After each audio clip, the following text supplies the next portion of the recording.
Welcome, you guys. This is Monty once again from DPLSurve Equipment. Just doing my casual 5-mile walk here. As usual, I want to show you guys out here. Today it seems to be like 66 degrees. You know, it's perfect for walking because you don't sweat too much unless you overdress like I did. I'm trying to make sure that I recover from a slight cold or something that's been plaguing me for a little while.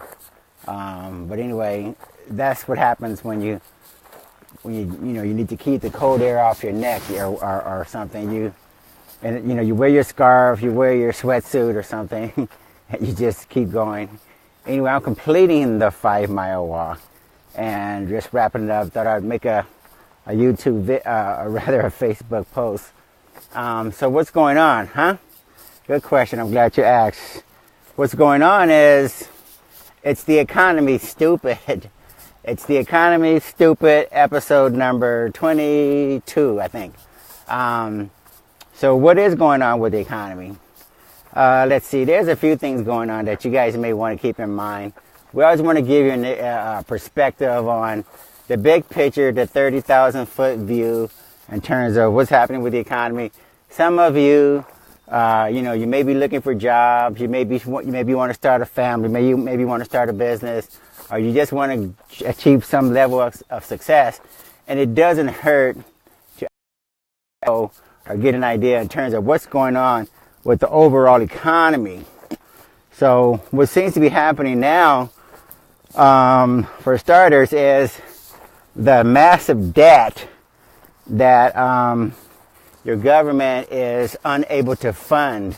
In other words, the United States government tries to offset its debt or its ability to pay its bills with tax receipts, which are basically income for the government. So when we pay our taxes and stuff like that, that money flows into the government coffers. They're supposed to use it to pay off debt, pay the bills, do certain things like infrastructure projects, hopefully provide some sort of health services, safety net or something. These are wise things that any government would typically do. So anyway, if your government is not doing that with your money, then they're just wasting your money and they're wasting your time. So these are some of the things that they're supposed to do, but they're not actually doing. And you guys may want to keep that in mind, okay? Because when you don't pay your bills, there's consequences. And the United States is not being a very credible or responsible borrower. People outside the United States are funding to a great extent the wastefulness that's going on in the United States. In other words, when your government mismanages the money that investors loan them or that taxpayers give them, then they're just being irresponsible. And this is what really pisses me off because, see, I can keep my money and do bad by myself. As Tyler Perry, the famous movie producer, writer, director, says, and as one of his movies, as the title indicates, I can do bad all by myself. And that's what we need to keep in mind. I don't need a fucking government, big brother, slave master, screwing up my finances and wasting my time and lying to me and misrepresenting me in Washington, okay? I can do that all by myself. So I'm not quite sure why why we're still dealing with a system whereby the supposedly supposed representatives in Washington who are supposed to be responsible, supposed to be provide some sort of leadership as far as things that we want to get done. Why are we still relying upon them? Why are we still trusting them? Why are we still going for the bullshit? Okay, they're not paying their bills. I want you guys to try and see if you can, how long you're going to be employed, how long you're going to have a family, how long you're going to survive if you don't be financially responsible, okay? It's not going to work out very well, trust me. if you don't manage your money, if you don't take care of your responsibilities to you and your family, it's not going to work out very well. And the same thing should apply to the government. Those idiots in Washington, if they're not going to do their jobs, then what the fuck are we paying them for? Why don't we just fire all of them and see if we can do those things ourselves? Okay. In other words, we couldn't do any worse. So, what the hell are we relying upon them for? Another indicator besides the debt. Let's see. There's so many of these indicators that I look at all the time. Let's see, what else? Just keep in mind the jobs market in relation to the median pay for most of the people. A lot of people basically have jobs that aren't paying enough money so the people can survive. I think Amazon has a median pay of $28,000. I think in the retail sector, it's not much higher than that. So some of the largest employers don't pay you enough money. Walmart, etc. They don't pay you guys enough money to actually afford a good education, to be able to afford good medical coverage, to be able to afford to put money away. Okay, once upon a time, your job paid you enough money to put some money into retirement, 401ks, IRAs, etc., etc., and you funded them in a way that you had some sort of security blanket. Now you don't have that, so that's another area to think about. Definitely, housing market sucks. The only houses that are exchanging hands are basically the houses for the really wealthy people. Starter homes pretty much non-existent. No developer in his right mind wants to build starter homes on a large scale anymore because the income is not there for those people to buy them. So the only housing that's exchanging hands is the ones for like if you have $1 million or something. The automobile industry, automobile manufacturing, it sucks big time. Ford, GM, those guys are closing plants because when they take the incentives away and the major discounts and rebates and refunds and everything else, guess what? The cars sit on the lots and they collect dust. So that's screwed up. That's not a very good positive sign. Stock market is falling apart. The technical analysis seems to indicate that the stock market is going to trend lower and lower as compared to higher. So that's not a good place to run for cover if you're trying to make a decent return on your money. So the stock market game is pretty much not going to be happening for most people anymore. At least not over the short term. Maybe eventually, but right now it sucks. There's a lot of fucking areas. But what else?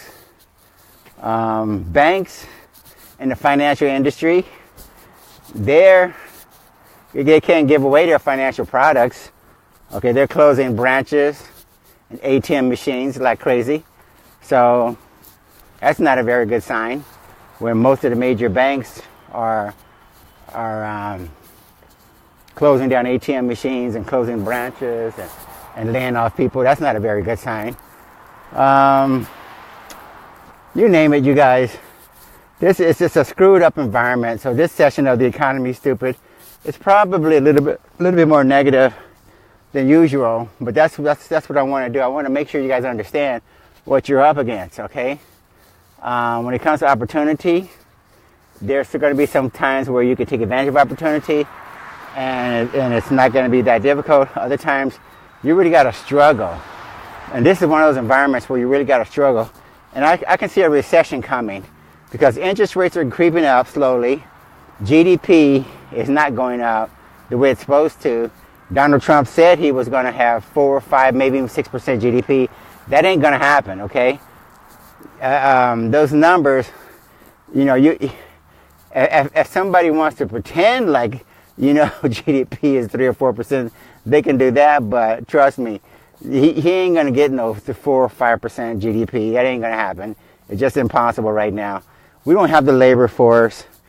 Nobody's willing to spend the money on training people the way they need to train them.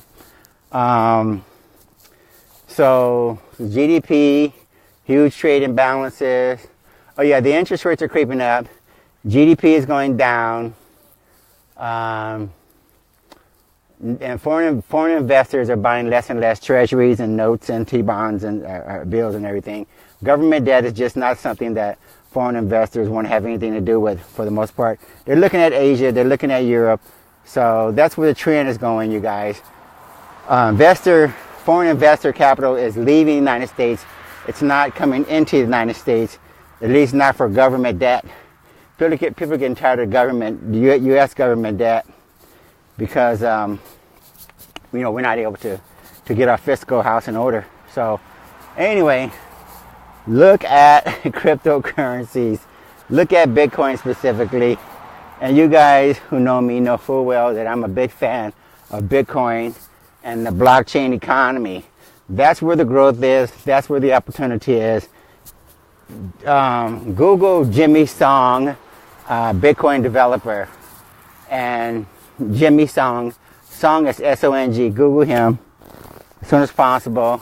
If you have kids or yourself, you want to make a career transition and make some real money and get into blockchain, cryptocurrency development work, learn how to develop for this new industry.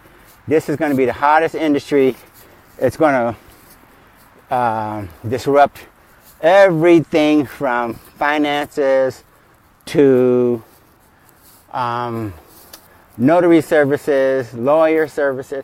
A lot of different services are going to fall by the wayside because the way the blockchain is going to automate and replace a lot of bookkeepers, accountants, contract writers, people who write contracts and stuff like that. We're not going to have much of a need for them because we're going to put that information on the blockchain in this permanent database. Anyway, what else? I had a slight interruption there, but that's what's going to be happening over the near future. We're going to transition a lot of these industries onto the blockchain, into the cryptocurrency world. And we're going to be operating in a different way. Okay, automation is what we're looking at, and getting rid of a lot of the bureaucracy, red tape, middlemen. This is the type of disruption that Bitcoin and blockchain and cryptocurrency is going to bring forth. Okay, so that's what the trend looks like. Every country is going to try to issue their own cryptocurrency, which we call shit coins. They're going to try to issue shit coins. Don't go for it. Get your hands on the original. Okay? Try to get your hands on Bitcoin or a fraction thereof. You don't have to get a complete Bitcoin, but try to get your hands on a fraction of a Bitcoin if you can. And look at some of the top 3 or 4 altcoins. The Ethereums, Litecoins, some of those guys. Try to stick with quality. Be very discerning. Do your homework, and try to establish yourself, not so much as a speculator, but as an investor. Okay, you don't want to just jump in and out because this is a volatile area when you're investing, and unless you're a professional trader, you're going to get wiped out very quickly. So anyway, we're going to wrap up this section. And we appreciate you guys joining us in this session of the It's the Economy Stupid, episode 22. And we'll talk to you guys later, okay? Have a good day.